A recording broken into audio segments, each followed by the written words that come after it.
दोस्तों, Hindi audio book knowledge में आपका स्वागत है। तो बात करते हैं पुस्तक आपके और चेतन मन की शक्ति से आगे। इस पुस्तक के 11वें अध्याय। अगर इससे पहले के 10 अध्याय आपने नहीं सुने तो भी सुन ले, जिसका लिंक आपको नीचे डिस्क्रिप्शन बॉक्स में मिल जाएगा। तो चलिए दोस्तों, शुरू करते हैं 11वां अध्याय।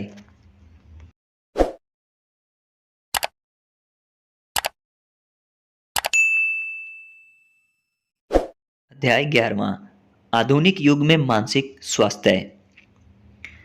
मैरिलिन मंडाला सिल्टज, इन्होंने पीएचडी की उपाधि प्राप्त की है। यह एक अध्यक्ष कार्यकारी अधिकारी हैं जो कि मानसिक विज्ञान संस्थान को भी चलाती हैं।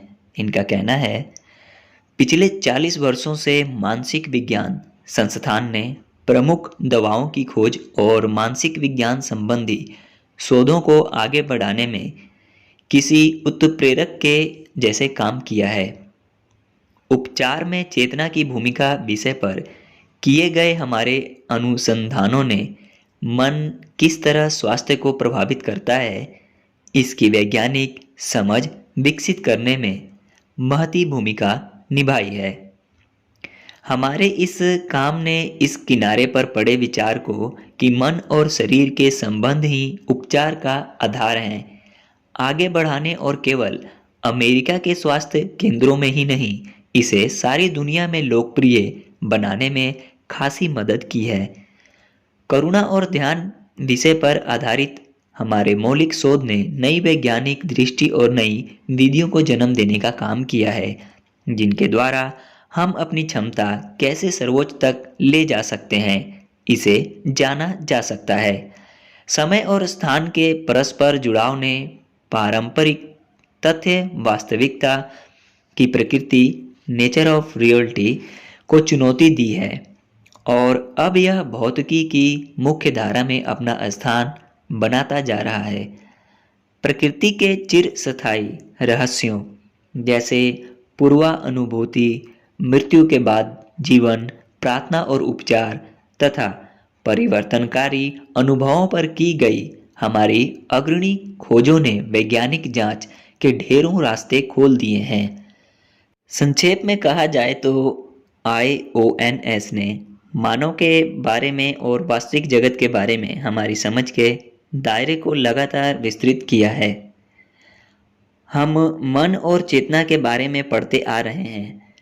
मानसिक अवस्था किस तरह शारीरिक उपचार के लिए काम करती है, इस विषय में वैज्ञानिक प्रमाणों की संख्या बढ़ती ही रहेगी। आइए डॉक्टर मर्फी के अध्याय आधुनिक युग में मानसिक स्वास्थ्य का मजा लें। इस अध्याय के अंत में मैं स्व उपचार का अपना अनुभव आपके साथ साझा करूंगा, जिसे मैंने 1981 में अनुभव किया था। वह अनुभव डॉक्टर मर्फी की बातों का पूर्ण समर्थन करेगा। हर व्यक्ति शरीर की उपचार प्रणाली और उससे जुड़े मानवीय मामलों को अवश्य जानना चाहता है। ऐसा क्या है जो उपचार करता है? यह उपचार शक्ति कहाँ छिपी रहती है? यह प्रश्न अक्सर सभी के द्वारा पूछे जाते हैं। इनका एक ही उत्तर है, उपचार की वह शक्ति जो सभी व्यक्तियों के अवचेतन मन में पाई जाती है।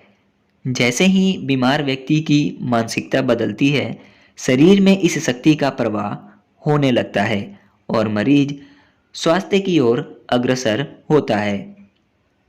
आज तक किसी भी मानसिक या धार्मिक विज्ञान चिकित्सक, मनोवैज्ञानिक या मनोचिकित्सक ने मरीज को स्वयं ठीक नहीं किया। मनोचिकित्सक और मनोवैज्ञानिक मरीज के मानसिक अवरोधों को दूर करने का प्रयास करते हैं ताकि उपचार शक्ति के प्रवाह द्वारा व्यक्ति अपनी पूर्व अवस्था अर्थात पूर्ण स्वास्थ्य को प्राप्त कर सके।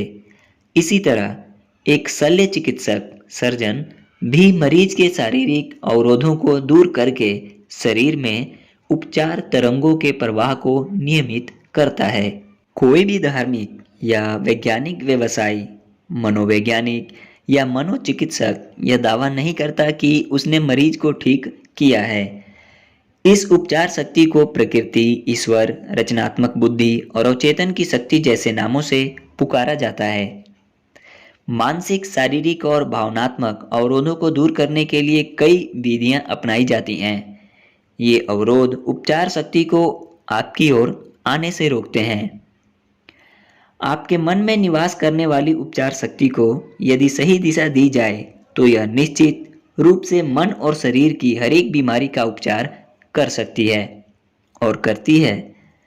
आपके हाथ पर जलने या कटने से हुआ घाव भी आपके अवचेतन मन की उपचार शक्ति द्वारा ठीक हो सकता है। भले ही आप नास्तिक हों, ईश्वर की सत्ता पर विश्वास ना रखते हों। आधुनिक मानसिक उपचार विधियां इस सत्य पर विश्वास करती हैं कि आपकी असीम बुद्धि और अवचेतन मन की उपचार शक्ति आपके विश्वास के अनुसार काम करती है। मस्तिष्क विज्ञानी मन की बंद कोठरी में जाकर उसके दरवाजे बंद कर देता है ताकि बाहरी हलचल का प्रभाव उस पर ना पड़ पड़े। इसके बाद वह मन को शांत और स्थिर रखकर अपने शरीर में उपस्थित असीम उपचार शक्ति के बारे में विचार करता है। वह बाहर घटने वाली सभी घटनाओं से स्वयं को पृथक करते हुए शांति से ध्यानपूर्वक अपने प्रश्नों, अपनी इच्छाओं को अवचेतन मन के समक्ष रखता है, इस विश्वास के साथ कि उसकी मानसिक बुद्धि सभी प्रश्नों के उत्तर उसकी जरूरत के मुताबिक देगी। इसमें एक अनोखी बात जो जानने योग्य है वह यह है कि अपनी इच्छा को आप जिस अंतिम रूप में देखना चाहते हैं उसकी कल्पना करें और उसे वास्तविकता में घटता हुआ अनुभव करें। फिर असीम जीवन सिद्धांत आपके जागरूक चुनाव और जागरूक इच्छा का प्रतिसाद देगा। यही वह विश्वास होगा जो आपको अवचेतन मन द्वारा मिलेगा और मिलता रहेगा। आधुनिक मनोवैज्ञानी इसी का उपचार प्रक्रिया में उपयोग करते हैं। उपचार की एकमात्र प्रक्रिया। प्रकृति के हर एक प्राणी, बिल्ली, कुत्ता, घास, पेड़, हवा, पृथ्वी, सभी के लिए उपचार का एक ही सिद्धांत काम करता है। यह जीवन सिद्धांत जानवर, शाक सब्जियों और तत्वों के लिए वृद्धि वृद्धि और वृद्धि के नियम के रूप में काम करता है, जिसका एहसास उन्हें नहीं होता, मगर मानव इस जीवन सिद्धांत की जानकारी रखता है और वह इसे मनचाही दिशा में निर्देशित करके इससे अनेक लाभ प्राप्त कर सकता है। इस सार्वभौमिक शक्ति के उपयोग के कई दृष्टिकोण, तकनीकें और तरीके हो सकते हैं, मगर उपचार का एक ही तरीका हो सकता है, वह है आस्था और विश्वास। विश्वास का नियम। दुनिया के सभी धर्म विश्वास के विविध रूपों का प्रतिनिधित्व करते हैं और ये रूप विविध तरीकों से प्रदर्शित किए जाते हैं। विश्वास ही जीवन का आधार है, जीवन का सिद्धांत है। अपने बारे में, जीवन के बारे में और दुनिया के बारे में आपका विश्वास क्या कहता है? विश्वास वास्तव में आपके मन में उपस्थित एक विचार है जो कि आपके अचेतन मन की शक्ति को दिशा देता है। आपकी सोच या विचारधारा इसे जीवन के हर चरण में निर्देशित करती है। अर्थात आपके मन का विश्वास और कुछ नहीं बल्कि आपका विचार ही है। किसी भी ऐसी बात में विश्वास रखना जो हमें हानि या चोट पहुंचाती हो सरासर मूर्खता है। याद रखें, आपको किसी वस्तु से नुकसान नहीं होता है, वरन आपके मन का विचार या आपकी धारणा आपको नुकसान रूपी परिणाम तक पहुंचाती है।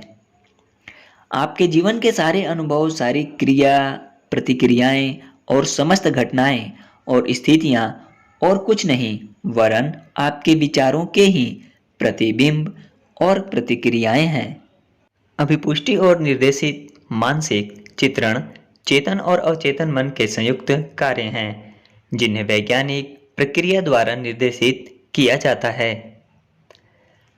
अभिपुष्टि या समर्थन सकारात्मकता चेतन और अचेतन मन के एक रूपी, सुसंगत और बुद्धिमत्तापूर्ण कार्य हैं जिन्हें किसी विशिष्ट उद्देश्य की पूर्ति के लिए निर्देशित किया जाता है।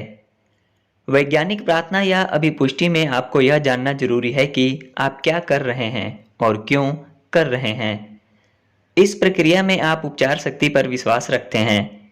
इसी अभिपुष्टि को मानसिक चिकित्सा या दूसरे शब्दों में वैज्ञानिक प्रार्थना भी कहा जाता है। इस प्रक्रिया में आप होशो हवास में किसी विचार को चुनते हैं, उस विचार का एक मानसिक चित्र बनाते हैं या कोई योजना बनाते हैं जिसका अनुभव लेने का आप निर्णय कर चुके हैं। आप उस स्थिति का मानसिक चित्र बनाते हैं, उसके साथ भावनाएं संयोजित करते हैं और इस चित्र को अपने अवचेतन मन को भेजते हैं। जब आप अपने मानसिक व्यवहार के प्रति विश्वास बनाए रखते हैं तो आपके प्रश्नों के उत्तर अवश्य मिलते हैं। अभिपुष्टि की प्रक्रिया एक निश्चित मानसिक प्रक्रिया है जिसका एक निश्चित उद्देश्य होता है। इसके लिए अध्याय 8 देखें। कल्पना करते हैं कि आप किसी तकलीफ का उपचार अभिपुष्टि द्वारा करने का निर्णय लेते हैं। आप यह जानते हैं कि आपकी तकलीफ वास्तव में नकारात्मक विचारों के कारण जन्मी है और आपके डर ने उसे पुष्ट किया है, आपके अवचेतन में दर्ज किया है, और यह भी कि यदि आप इन विचारों को अपने अवचेतन मन से निकाल बाहर करने में कामयाब हो जाते हैं तो उपचार की प्रक्रिया भी आरंभ हो जाएगी। इसीलिए आप अपनी उपचार प्रक्रिया को अपने अवचेतन मन की ओर मोड़ देते हैं और अपने आप को अवचेतन की असीम शक्ति और बुद्धिमत्ता के बारे में सचेत करते हैं और विश्वास दिलाते हैं कि अवचेतन मन हर स्थिति में उपचार करने की क्षमता रखता है। जब आप इन विचारों को मन में स्थान देंगे तो आपका डर दूर होता जाएगा और ये विचार आपके मन में जमी हानिकारक धारणाओं को भी खत्म करेंगे। आप उस उपचार शक्ति का धन्यवाद करते हैं जो आप तक पहुंचने वाली है और आप अपना ध्यान तकलीफ से तब तक हटाए रखते हैं जब तक आपको अवचेतन मन से पुनः अभिपुष्टि का कोई निर्देश नहीं मिलता। अभिपुष्टि करते समय आप किसी भी नकारात्मक विचार को अपने पास फटकने भी नहीं देते, ना ही उपचार प्रक्रिया पर किसी तरह का संदेह अपने मन में पालते हैं। यह व्यवहार चेतन मन और अवचेतन मन को एक सूत्र में ले आता है जिसके कारण उपचार शक्ति का प्रवाह प्रारंभ होता है। विश्वास और उपचार, इसका अर्थ क्या है और अंधविश्वास किस तरह काम करता है। विश्वास और उपचार में जिस विश्वास की बात की जाती है वह विश्वास बाइबल या किसी धार्मिक पुस्तक में वर्णित किए गए विश्वास के समान नहीं है, जिसके अनुसार चेतन और अवचेतन मन के संवाद को जाना जाता है। विश्वास जनित उपचार वह उपचार है जो उपचार में लगने वाले बल और शक्ति की किसी वैज्ञानिक समझ के बिना किया जाता है। वह व्यक्ति यह कह सकता है कि उसे उपचार की ताकत उपहार के रूप में प्राप्त हुई है और बीमार व्यक्ति का अंधा विश्वास इच्छित परिणाम ला सकता है। दक्षिण अफ्रीका के वुडू जादू के चिकित्सक मंत्रों द्वारा इलाज की बात कह सकते हैं या किसी संत की हड्डियों को छुआने मात्र से व्यक्ति स्वस्थ हो सकता है या ऐसी किसी भी वस्तु से उपचार संभव है जिसके कारण मरीज इस प्रक्रिया में ईमानदारी से विश्वास करने लगे। ऐसी कोई भी विधि जो आपको भय और चिंता से विश्वास और अपेक्षाओं की तरफ ले जाती हो वह उपचार का काम करेगी ही। ऐसे कई लोग हैं जो यह दावा करते हैं कि उनकी मौलिक विधि ने इच्छित परिणाम दिए हैं, अतः वही विधि सही है। जैसा कि इस अध्याय में कहा जा चुका है, ऐसा मान लेना सही नहीं है। अंधा विश्वास किस तरह काम करता है, आइए देखते हैं। वियना के चिकित्सक फ्रांज एंटोन मेंसमर ने 1776 में बीमार शरीरों पर चुंबक के प्रयोग से उनका उपचार करने में सफलता प्राप्त की और दावा किया कि यही उपचार की एकमात्र विधि है। फिर उसने अपने चुंबक फेंक दिए और अपने अनुभव के आधार पर जीवों में चुंबकत्व का सिद्धांत विकसित किया। इसके लिए उसने बताया कि यूं तो चुंबकत्व एक द्रव के रूप में सारे ब्रह्मांड में व्याप्त है, मगर मनुष्य के शरीर में इसका अंश अधिक सक्रिय होता है। उसने दावा किया कि जब वह अपने मरीजों का इलाज करता है तो यह द्रव उसके शरीर से मरीजों के शरीर में प्रवेश करता है, जिससे उपचार होता है। लोगों का हुजूम उसकी ओर दौड़ा और कई महत्वपूर्ण उपचार प्रभावित हुए। मेस्मर उसके बाद पेरिस गया, जहां सरकार ने उसके चुंबकीय द्रव सिद्धांत का परीक्षण करने के लिए एक समिति गठित की, जिसमें कई चिकित्सक और विज्ञान एकेडमी के सदस्य शामिल थे। इसमें बेंजामिन फ्रैंकलिन भी एक सदस्य के रूप में शामिल थे, जिन्हें इस सिद्धांत से होने वाले उपचार की जांच करनी थी। समिति की रिपोर्ट में मेस्मर द्वारा दिए गए तथ्यों को तो सही माना, मगर यह भी कहा कि ऐसे कोई प्रमाण नहीं मिलते हैं जिनसे यह कहा जा सके कि उपचार चुंबकीय द्रव द्वारा ही हुए हैं। इसमें यह भी कहा गया कि मरीजों के स्वास्थ्य में सुधार उनकी अपनी कल्पना के कारण हुआ है। इसके तुरंत बाद मेस्मर को एकांतवास के लिए भेज दिया गया। 1815 में उसकी मृत्यु हो गई। इसके बाद मैनचेस्टर के डॉक्टर ब्रैंड ने इस सिद्धांत का अध्ययन करके यह साबित किया कि उपचार प्रक्रिया से चुंबकीय द्रव का कोई लेना देना नहीं है। डॉक्टर ब्रैंड ने बताया कि किसी जलती हुई मोमबत्ती पर ध्यान लगाने को कहकर किसी मरीज को आसानी से सम्मोहित किया जा सकता है और सम्मोहन की उस अवस्था में मेस्मर द्वारा बताए गए सारे दृश्य या तरीके निरूपित किए जा सकते हैं। डॉक्टर ब्रेड ने सम्मोहन को आकर्षण या अवशोषण की शारीरिकी का नाम दिया। इस उदाहरण में आप आसानी से देख सकते हैं कि उपचार की सारी प्रक्रिया मरीज के अवचेतन को दिए गए स्वास्थ्य संबंधी सुझावों और उनके लिए मरीज द्वारा की गई कल्पनाओं के कारण ही संभव हो सकी थी। इसे ही अंधविश्वास कहा जाता है, क्योंकि उस समय यह पता नहीं था कि इस विधि से उपचार होने में कितना समय लगेगा। अवचेतन मन की गतिज क्रियाएं, काइनेटिक एक्शन। मेरे एक मनोवैज्ञानिक मित्र ने मुझे बताया कि एक बार एक्सरे में उसके फेफड़ों में संक्रमण का पता चला और वह संक्रमण तपेदिक का था। रात को सोने से पहले उसने अपने अवचेतन मन को सुझाव दिया, मेरे शरीर की हर कोशिका, उत्तक तंत्रिका अब पूर्ण निर्माण हो रहा है। उत्तक तंत्रिका का अब पूर्ण निर्माण हो रहा है और वे अब बिल्कुल स्वस्थ अवस्था में हैं। मेरा सारा शरीर स्वस्थ और संतुलन को प्राप्त कर रहा है। ये उसके शब्द नहीं हैं, मगर उसकी अभिपुष्टि का सार यही था। 1 महीने तक यह सुझाव देने के बाद अनुकूल परिणाम सामने आए और महीने भर के समय में स्व उपचार की प्रक्रिया शुरू हो गई और एक्सरे में यह प्रमाण के रूप में सामने आया। मैं यह विधि जानना चाहता था, इसीलिए मैंने उससे पूछा कि उसने सोने से पहले ही वे शब्द क्यों दोहराए। उसका उत्तर था, अवचेतन मन की गतिज क्रियाएं आपके सोते समय पूर्ण सक्रियता से चलती रहती हैं। इसीलिए निद्रा मगन होने से पहले अपने अवचेतन मन को कुछ काम देना चाहिए। यह बहुत बढ़िया जवाब था। संपूर्ण स्वास्थ्य और समरसता की बात करते हुए उसने अपनी बीमारी का नाम तक नहीं लिया था। मैं यह जोर देकर कहता हूं कि आप अपनी बीमारी या तकलीफ का नाम भी ना लें, ना ही उसके बारे में बात करें। बीमारी को जब आपका ध्यान मिलता है और आप उससे भयभीत होने लगते हैं, तो इससे बीमारी को जीवन मिलता है। ऊपर दिए गए उदाहरण के मनोचिकित्सक के अनुसार स्वयं अपने मानसिक शल्य चिकित्सक बने।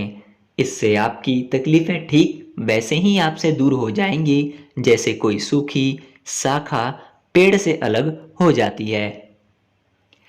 यदि आप लगातार अपनी बीमारियों और उनके लक्षणों के बारे में बात करते रहते हैं, तो आप अवचेतन की गतिज ऊर्जा को सक्रिय बनाते हैं, जिसके कारण अवचेतन मन से उपचार शक्ति का स्त्राव शुरू होता है।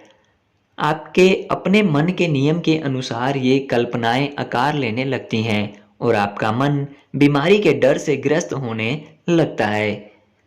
अपने मन को जीवन के सत्य से भरें और प्रेम की रोशनी में आगे बढ़ते जाएं। आगे ली पुलोस जोड़ते हैं, आधुनिक समय में अधिकांश चिकित्सकों का यह मानना है कि हर एक बीमारी के पीछे कोई ना कोई भाव होता है जिसे या तो जबरन दबाया जाता है या जिसकी ओर ध्यान ही नहीं दिया जाता। ऐसे कौन से भाव हो सकते हैं? गुस्सा, तनाव, चिंता, ईर्ष्या आदि, जिन पर ध्यान नहीं दिया जाता। रोग के लक्षण वास्तव में अपने शरीर या मन के द्वारा दिए गए संकेत होते हैं कि आपको जीवन में कुछ बदलने की आवश्यकता है। पहले शरीर हौले से फुसफुसाता है, फिर बताता है, तब भी ना सुना जाए तो यह चिल्लाता है, और तब भी अनसुना किया जाए तो यह चीखता है, अब बहुत देर हो गई है।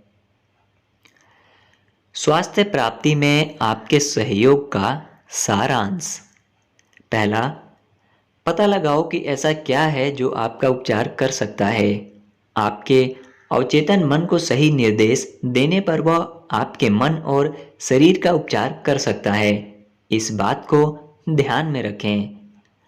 दूसरा, अपने अवचेतन मन तक अपनी प्रार्थना या इच्छाएं पहुंचाने के लिए सही योजना बनाएं। तीसरा, अंत की कल्पना करें और उसकी वास्तविकता का अनुभव करें। इसका अनुसरण करें और आपको निश्चित ही इच्छित परिणाम प्राप्त होंगे। चौथा, तय करें कि धारणा आखिर है क्या। धारणा आपके मन के विचार हैं और आप जैसा सोचते हो वही आप बनते हो। पांचवा, बीमारी में या ऐसी किसी बात में विश्वास रखना जो आपको हानि पहुंचाए मूर्खता है। पूर्ण स्वास्थ्य, समृद्धि, शांति, संपत्ति और ईश्वरीय निर्देशन में विश्वास रखें। छठा, जब आप अच्छे और आदर्श विचार मन में धारण करने के आदी हो जाते हैं तो वे कार्य रूप में बदलने लगते हैं। सातवां, अपने जीवन में प्रार्थना की उपचार शक्ति का प्रयोग करें। कोई भी योजना, विचार या मानसिक चित्र चुनें। उस विचार के साथ मानसिक और भावनात्मक रूप से जुड़ जाएं। जब आप अपने मानसिक व्यवहार पर विश्वास करने लगेंगे, आपकी प्रार्थना सुनी जाने लगेगी।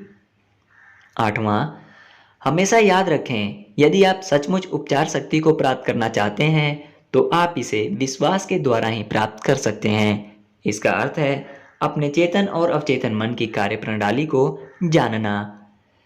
समझ के साथ ही विश्वास जन्म लेता है। नौवां, अंधे विश्वास का अर्थ बिना किसी वैज्ञानिक समझ के व्यक्ति को स्व उपचार द्वारा इच्छित परिणाम प्राप्त हो जाना है। 10वां, आपके करीबी लोग जो बीमार हैं उनके लिए भी प्रार्थना करें। अपने मन को शांत करें। आपके स्वास्थ्य, जीवन शक्ति और पूर्णता के विचार आपके मन के द्वारा पुनर्नियोजित किए जाएंगे और आपके करीबियों के मन तक पहुंचेंगे। 1974 से मैंने और मेरी पत्नी ने ध्यान करना शुरू किया और तब से लेकर अब तक हम ध्यान करने के कई फायदों का आनंद ले रहे हैं। ध्यान की गहराई में जाते ही मैं अपनी अभिपुष्टि को दोहराता हूँ, क्योंकि मैंने सीखा है कि ध्यान की इस अवस्था में अवचेतन मन बहुत ही सक्रिय होता है और चेतन मन आराम की अवस्था में चला जाता है। इस अध्याय में अवचेतन मन की शक्ति को शारीरिक और मानसिक उपचार के संबंध में विस्तृत रूप से बताया गया है। मैं आपके साथ एक घटना साझा करता हूँ जिसका कोई वैज्ञानिक विश्लेषण मेरे पास नहीं है। सन 1981 में जब हम सन वैली, इदाहो में रहते थे, मैं मौसमी बीमारी से ग्रस्त हो गया। गले में संक्रमण हो गया जिसके जल्दी ठीक होने के आसार नज़र नहीं आ रहे थे। यह घटना मेरे लिए सामान्य नहीं थी। मैं अपने एक चिकित्सक मित्र के पास गया जिसने मेरी जांच की और बताया कि मुझे मनोन्यूक्लियोसिस नामक बीमारी ने चपेट में ले लिया है। उसने जोर देकर मुझे अस्पताल में भर्ती हो जाने के लिए कहा, जिससे मुझे कुछ इंजेक्शन और अन्य उपचार दिया जा सके। उसने बताया कि मुझे पूरी तरह ठीक होने में लगभग 1 माह का समय लग सकता है। मुझे यह स्वीकार नहीं था, क्योंकि मुझे नई नौकरी पर उपस्थित होना था और उसके लिए हम सिएटल में बसने वाले थे। मेरे चिकित्सक मित्र ने मुस्कुराकर कहा, जिम, मैं तुम्हारे सकारात्मक नज़रिए की तारीफ करता हूँ, मगर तुम्हारी लाल रक्त कणिकाएं और सफ़ेद रक्त कणिकाएं, वह मुझे बताता रहा कि मुझे ठीक होने में इतना समय क्यों लगने वाला है। मैंने उस रात अपने शरीर को स्वयं उपचारित करने का निर्णय लिया। मैंने स्वयं को ध्यान में स्थित किया और कल्पना की कि सफ़ेद प्रकाश के एक पुंज से निकलती किरणें मेरे शरीर पर गिर रही हैं और मेरे शरीर की लाल और सफ़ेद रक्त कणिकाएं अपनी सामान्य अवस्था को प्राप्त करती जा रही हैं। मुझे नहीं लगता कि मैं निंद्रा मगन हो गया था, मगर वह ध्यान की गहनतम अवस्था थी, थीटा अवस्था, जहां मुझे पूरी तरह से आराम का अनुभव हो रहा था। पता नहीं कितनी देर में उसी अवस्था में स्थित रहा। दूसरे दिन सुबह उठने पर मैंने अपने आप को एकदम तरोताजा महसूस किया। मैंने अपनी पत्नी को फ़ोन करके उसे मेरे जूते, शॉर्ट्स और टी शर्ट लाने के लिए कहा। मैंने नर्स से अपने शरीर में लगी नलियों को हटाने के लिए कहा और ड्यूटी पर हाजिर चिकित्सक को बताया कि मैं दौड़ने जाना चाहता हूँ। चिकित्सक कतई नहीं चाहता था कि मैं अस्पताल से बाहर जाऊं। उसने मुझसे कहा कि मैं 100 फुट की दूरी भी तय नहीं कर पाऊंगा। मैंने दौड़ने का निश्चय किया और आप विश्वास नहीं करेंगे कि मैंने 8 मील के सन वैली का चक्कर, जिसे लोग लूप कहते हैं, पूरा किया। मुझे बहुत अच्छा महसूस हो रहा था। जब मैं अस्पताल वापस लौटा तो मेरा चिकित्सक मित्र वहीं था। उसने मुझे कहा कि मैं पागलों की तरह व्यवहार कर रहा हूँ। मैंने उसे कहा कि वह मेरे खून का नमूना लेकर पुनः जांच करे और नतीजा आने पर मुझे घर पर सूचना दे दे। मैं घर चला आया।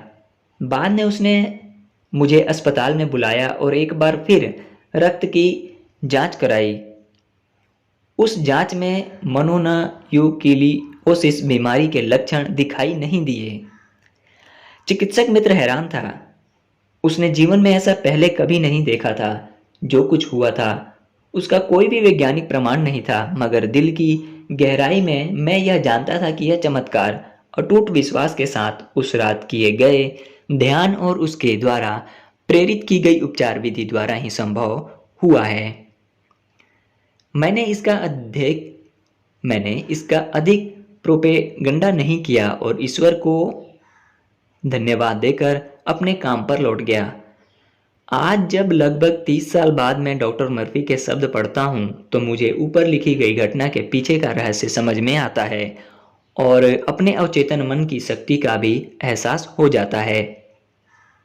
इस सारी चर्चा से यह स्पष्ट होता है कि उपचार की सारी प्रक्रिया एक तथ्य को स्वीकारने पर टिकी होती है। यह पदार्थ उन आंतरिक शक्तियों द्वारा बना हुआ है जो इसे जीवन देती हैं। यह संरचना किन्हीं अपेक्षाओं के अनुरूप काम करती है और इसकी संरचना चेतन मन की रचनात्मकता को सक्रिय बनाकर परिवर्तित की जा सकती है। ओके दोस्तों, इसी के साथ अध्याय 11वां समाप्त होता है।